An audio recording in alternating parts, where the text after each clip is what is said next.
Ya, selamat berjumpa dalam program Q&A Ekoenzim. Ini ada beberapa pertanyaan yang serupa. Saya baca dulu ya. Pertanyaan pertama.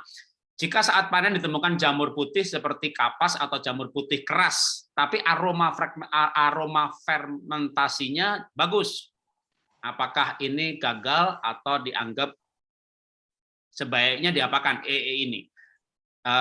Putih seperti kapas atau jamur putih yang keras, tapi aromanya aroma fermentasi.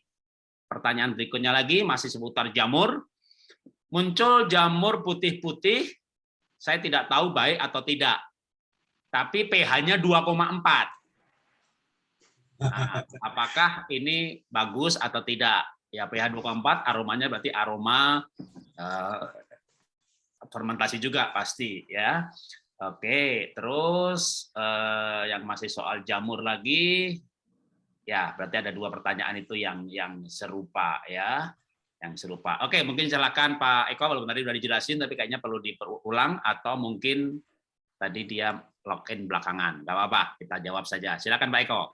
Oh ya, untuk jamur putih yang sering kali ditunjukkan, saya selalu coba difoto dulu jamurnya semacam apa. Kalau lewat tulisan begini kan kita nggak bisa melihat. Nah, walaupun dengan foto akan kelihatan jelas bedanya antara jamur yang sering orang bilang pitera, itu kan seperti ragi, dipegang buyar.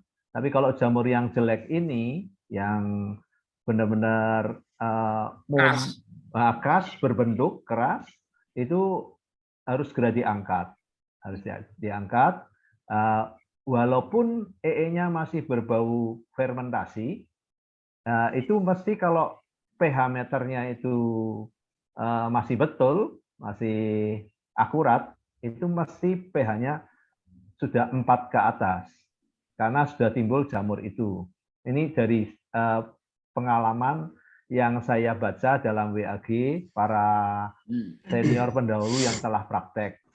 Nah, kalau sampai pH-nya itu 2, itu jamurnya bukan jamur putih. Biasanya itu jamur yang sering kita buat maskeran dan luluran. Itu berupa jamur ragi, jamur yang suka pada air. Tapi kalau jamur yang keras itu, jamur yang suka pada BO yang ngapung. Jadi sepertinya ada jamur yang berbadan. Kalau di dalam dunia jamur kan kita pelajari begitu.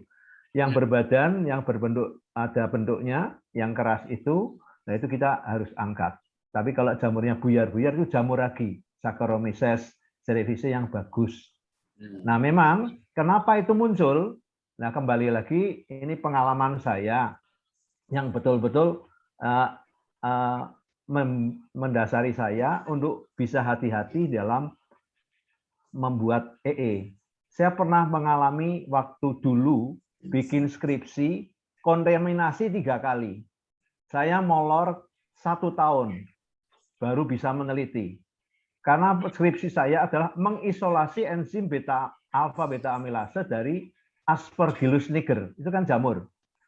Nah, waktu saya menanam di media cawan petri, itu ada kontaminasi sampai 3 kali gagal.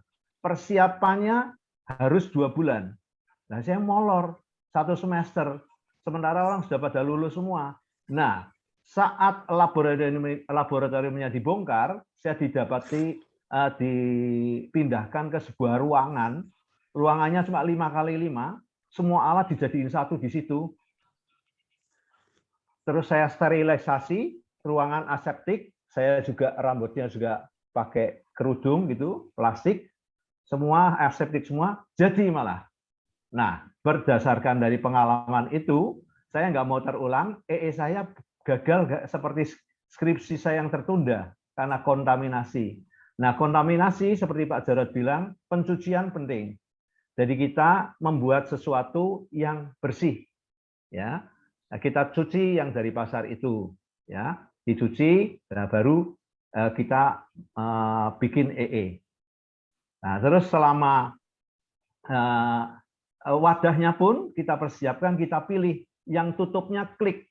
Karena kebetulan saya kekuatan saya hanya 20 liter, saya pakai pil bahan kue.